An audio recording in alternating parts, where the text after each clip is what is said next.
In this video, we'll talk about Phenotex Chemical Limited (FCL). The company is in the business of manufacturing specialty chemicals and enzymes. अगर हम इसके product की बात करें, its products are widely used in different sectors like textile sector, water treatment, leather, construction and paint sector. ये सब जगह इस कंपनी के प्रोडक्ट यूज़ होते हैं। The company has manufacturing facility in India and Malaysia with a combined production facility of 43,000 tonne per annum. ये company के कुछ स्ट्रॉन्ग पॉइंट हैं। और अगर हम इसके प्रोडक्ट पोर्टफोलियो की बात करें, 450 प्लस कंपनी के पास एज ऑफ नाउ प्रोडक्ट्स हैं। Company has long track record in chemical industry with a presence in key international textile hub also like Bangladesh, Indonesia, Malaysia, Thailand, Singapore, Brazil, USA and Germany. इन सभी जगह company की presence as of now है। That's mean company national और international दोनों level पे काम करती है। और उसके साथ ही अगर हम बात करें FY20 के around 94% of revenue is derived from textile chemicals. तो आप समझ सकते हैं कंपनी की पकड़ कितनी मजबूत है इस सेक्टर में, या फिर इस सेक्टर में कंपनी के प्रोडक्ट कितने अच्छे तरीके से यूज़ होते हैं। अगर हम बात करें on consolidated basis, it's overseas business account 52% is total revenue. मतलब टोटल रेवेन्यू में से जो 52% रेवेन्यू आता है वो ओवरसीज से आता है। नेशनल और इंटरनेशनल दोनों लेवल पर कंपनी काम करती है और ज़्यादा रेवेन्यू जो आता है इंटरनेशनल से आता है। कुछ कंट्रीज़ के हमने नाम लिए, लेकिन अगर हम बात करें 450 प्लस इसकी प्रोडक्ट कैटेगरी है, 60 प्लस कंट्रीज़ में इसकी प्रेजेंस है। एंड साथ ही में अगर हम बात करें 100 प्लस इसके डीलर हैं इंडियन मार्केट में एंड इंटरनेशनल मार्केट में। कुल मिला के कंपनी की अच्छी प्रेजेंस है।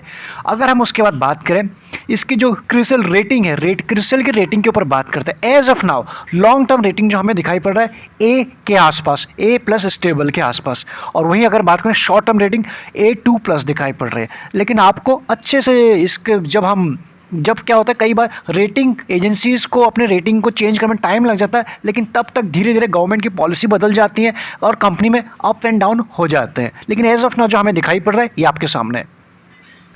इस कंपनी की एक सब्सिडरी कंपनी है जिसका नाम है बायोटेक्स मलेशिया। ये इसकी सब्सिडरी कंपनी है। साथ ही में अगर हम बात करें, FCL has maintain a strong client relationship in domestic as well as international market. वो हमने जस्ट देखा इसके क्लाइंट के नंबर्स के फॉर्म में। With 4 decade long business expertise, तो इनके पास अच्छा खासा एक्सपीरियंस भी है। The company has maintain faith among its customer and for its customized quality product that especially in entire range of textile process। तो यहाँ से मतलब क्या है, मतलब इस चीज़ को अगर हम समझने की कोशिश करें कि जो इतने टाइम से इनको एक्सपीरियंस है, प्लस जो इनका लार्ज कस्टमर बेसिस है नेशनल एंड इंटरनेशनल के बेसिस पे, प्लस इनके सब्सिडरी भी काम कर रही है दूसरे कंट्रीज़ में, इसलिए एज ऑफ नाउ कंपनी की पकड़ काफ़ी अच्छी दिखाई पड़ रही है। Now if we talk about FCL clients, it is doing business with around 85 textile corporate like Welspun, I'm sure आपने इस कंपनी का नाम सुना होगा, Vardhman, Raymond, Birla and etcetera. ये सारे इनके क्लाइंट्स हैं जिनके साथ ये मिलकर काम कर रहे हैं। In terms of government support की अगर बात करें, there is a policy tailwinds जहां गवर्नमेंट का सपोर्ट बना हुआ है like make in India, Atmanirbhar Bharat, investment in textile parks. ये सारी चीज़ें हैं जहां गवर्नमेंट का सपोर्ट बना हुआ है, तो इसके वजह से भी इन कंपनीज़ को बेनिफिट हो सकता है। साथ ही में अगर हम बात करें, textile chemical sector has large presence of unorganise player. अभी भी बहुत एक एरिया ऐसा है, एक मार्केट शेयर ऐसा है जो अनऑर्गेनाइज्ड है। तो FCL aim to gain market share. तो यहाँ से कंपनी का प्लान है कि आने वाले टाइम में इसको गेन किया जाए विथ किसके थ्रू, with its customise value added product that primarily focused on saving cost, power, water consumption and ये सारी चीज़ों के बेसिस पे जो मतलब कुल मिला के कंपनी जो अपनी कस्टमाइज सर्विस प्रोवाइड कराती है या फिर ऑफर करती है अपने क्लाइंट्स को, इन सब के थ्रू कंपनी का जो प्लान है, जो कंपनी का एम है, maximum gain of market share की तरफ है। इसके बाद एक ग्लिम्स ले लें अगर इसके फाइनेंशियल परफॉर्मेंस की। 10 साल CAGR की अगर बात करें, 10 ईयर CAGR, इसके रेवेन्यू आप देख पाएंगे 21.70 है, जिसे आप अच्छा कह सकते हो। पैट की बात करें 10 साल के CAGR की बात करें 26 plus, again this is good for us. और EBITDA की बात करें 20 प्लस। तो सारी चीज़ें हमें पॉजिटिव यहाँ पे नज़र आ रही हैं। नेक्स्ट बात करते हैं कंपनी के जो रेवेन्यू कहाँ से निकल के आता है। अगर हम इंटरनेशनल मार्केट की बात करें 57 प्लस निकल के आता है, यानी मेजोरिटी इंटरनेशनल से निकल के आता है। इंडिया की बात करें 43% निकल के आता है। तो दोनों जगह से कंपनी का एक डाइवर्सिफाइड पोर्टफोलियो है, हर जगह से रेवेन्यू निकल के आता है। कंट्रीज तो हमने जस्ट नाम ली है, आपके सामने भी है। उसके बाद बात करते हैं इसके रिटर्न के लिए। शेयर मार्केट की बात करें तो शेयर मार्केट में इन्वेस्टमेंट हम तभी करते हैं या फिर इन रिटर्न हमारे लिए काफ़ी इंपॉर्टेंट हो जाते हैं। एक साल की बात करें 315% के रिटर्न दिए इस कंपनी ने, this is very good. If you talk about 2 year 346, 3 year की बात करें 186 एंड मैक्सिमम रिटर्न की बात करें 454%, यानी कंपनी ने अच्छे रिटर्न दिए हैं शॉर्ट रन में भी और लॉन्ग रन में भी। तो यहाँ से कंपनी के जो हमने CAGR देखा, रिटर्न देखा, हमें अच्छा लगा। अब डेफिनेटली इन नंबर्स को या फिर इन रिटर्न को किसी ना किसी नंबर्स ने पीछे से ड्राइव किया होगा, दैट्स वाई हम इनको देख पा रहे हैं। Let's focus on this. सबसे पहले हम बात करते हैं Q1 के जो इसके नंबर्स कैसे रहे हैं। इस नंबर आपके सामने एक है कंसोलिडेटेड परफॉर्मेंस और है स्टैंड लोन। तो हम फोकस करेंगे कंसोलिडेटेड के ऊपर। आप यहाँ देख पाएंगे, यहाँ पे अगर हम फोकस करें, these are the consolidated and these are standalone. And उसमें सबसे पहले रेवेन्यू फ्रॉम द ऑपरेशन की अगर हम बात करें FY21 एंड FY22 के Q1 के नंबर्स के ऊपर 108% के हमें जंप दिखाई पड़े, this is very good for us. Now if you talk about the EBITDA में भी हमें एक साल में 139% के जंप दिखाई पड़े, this is good for us. Now if you talk about यहाँ पर प्रॉफिट बिफोर टैक्स की बात करें, यहाँ पे आप देख सकते हो एंड प्रॉफिट आफ्टर टैक्स, हर जगह आपको चीज़ें प्लस में दिखाई पड़ रही हैं। सो यहाँ पर नंबर्स हमें अच्छे दिखाई पड़ रहे हैं। Now if you talk about इसके जो एनुअल परफॉर्मेंस है, एक्चुअल जो इसमें गेम रहा है या फिर एक्चुअल जो गेन रहा है 18 से लेकर 21 तक, पिछले 4 सालों का डेटा आपके सामने है। Now if you focus on revenue from the operation and gross margin, पिछले 4 सालों में क्या क्या होगा आप यहाँ देख पाएंगे। यहाँ पर फोकस कीजिएगा, है दिस आर। तो यहाँ पे 18 में जो था यहाँ से ये 40 प्लस था, उसका 35, नेक्स्ट ईयर 37, 35, यानी समवेयर पॉजिटिव में स्ट्रॉन्ग हमें दिखाई पड़ रहा है। Now if you talk about इसका EBITDA एंड EBITDA मार्जिन, यहाँ पर भी आप देख सकते हो 18 से लेकर 21 तक का डेटा आपके सामने है।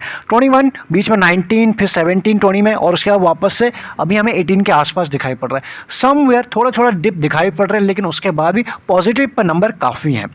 Next if you talk about the profit before tax, आप यहाँ देख सकते हो, will discuss your PAT profit after tax. यहाँ पे 18 में था 16 प्लस, उसके बाद 13 प्लस और उसके 7, यहाँ पे एक भारी हमें डिप दिखाई पड़ी थी, लेकिन इस साल पूरा कंप्लीट रिकवर हो चुका है, इससे भी ज़्यादा हो चुका है। प्लस एज ऑफ ना करंट कंडीशन सिचुएशन के हिसाब से, ग्लोबल कंडीशन के हिसाब से भी देखें तो इंडियन जो केमिकल सेक्टर है इसको इसकी तरफ या फिर इसमें काफ़ी ग्रोथ दिखाई पड़ रही है, वो भी शॉर्ट रन में नहीं, long run to medium run में। इसलिए काफ़ी पोटेंशियल दिखाई पड़ रहा है इस सेक्टर में और इस सेक्टर के जितने भी अच्छे स्टॉक्स हैं। नेक्स्ट अगर हम बात करें इस कंपनी के सेल्स ग्रोथ के ऊपर, 0.48% रही है एक साल की ग्रोथ, इस एक साल की अगर बात करें। लेकिन बात करें पिछले 3 साल में 13 plus, this is strong sales growth. वहीं बात करें 5 साल में 14 प्लस, इसे भी आप अच्छा कह सकते हो। आफ्टर दिस प्रॉफिट ग्रोथ की अगर हम बात करें, इसमें हमें क्या समझ में आ रहा है, एक साल की बात करें 234% की हमें प्रॉफिट ग्रोथ दिखाई पड़ रही इस साल, दिस इज़ वेरी गुड। 3 साल की बात करें 19 और 5 साल की बात करें 19, तो कुल मिला के हमें क्या समझ में आ रहा है, पिछले 5 और 3 साल में कंपनी का प्रॉफिट ग्रोथ यहाँ पे हमें काफ़ी बड़े मार्जिन के साथ बढ़ते हुए नजर आ रहा है, दिस इज़ ऑल गुडस। यहाँ से प्लस हमारी जस्ट बात हुई थी कि इस सेक्टर को और इन सेक्टर के स्टॉक्स को बेनिफिट होने वाला है, तो कुछ वैसे भी हमें नंबर्स के फॉर्म में दिखाई पड़ रहे हैं। इसीलिए हमने पास में देखा है जितने भी केमिकल सेक्टर के अच्छे शेयर हैं उनमें अच्छी तेज़ी बनी है, अभी भी बनी हुई है। ROC की अगर ऊपर बात करें 22, 14 था 3 साल पहले और 5 साल पहले 17, कुल मिला के एज ऑफ ना 20 प्लस है, हमारे लिए अच्छी बात हो जाती है। Next if you talk about ROCE 27 है, again this is strong. And 3 साल की बात करें 19 प्लस और बात करें 23, तो कुल मिला के 5 साल में 23 था, अभी भी चीज़ें इंप्रूव हो रही है, स्ट्रॉन्ग नंबर हमें दिखाई पड़ रहे हैं। नेक्स्ट बात करें इस कंपनी के ऊपर डेट कितना है, 0.02 है, ऑलमोस्ट डेट फ्री कंपनी है, again this is one good point for us.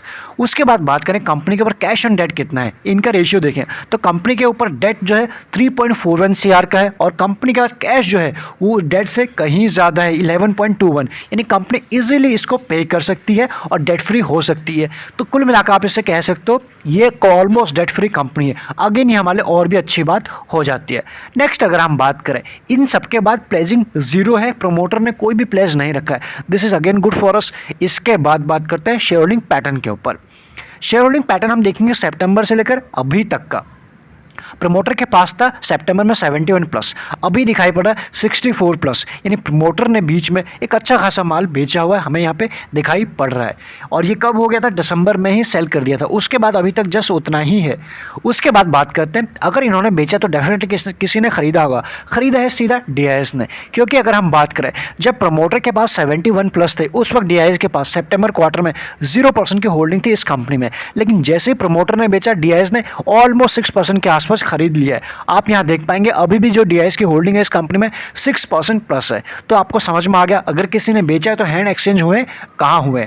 इसके बाद अगर हम बात करें पब्लिक के, बाकी पब्लिक का भी इंटरेस्ट इस कंपनी में काफ़ी अच्छा बना हुआ है। आप यहाँ देख पाएंगे 28 to 29 का इतनी होल्डिंग इस कंपनी में पब्लिक की भी है। नेक्स्ट अगर हम बात करें इसका डिविडेंड यील्ड 0 है, EPS की बात करें 4 है, पुअर है, काफ़ी पुअर है। अगर हम बात करें इंडस्ट्री पी की 79 प्लस है और स्टॉक का पी की बात करें 34, तो अभी भी काफ़ी हमें इसमें ये बोल सकते हैं कि इंडस्ट्री पी से काफ़ी नीचे दिखाई पड़ रहा है।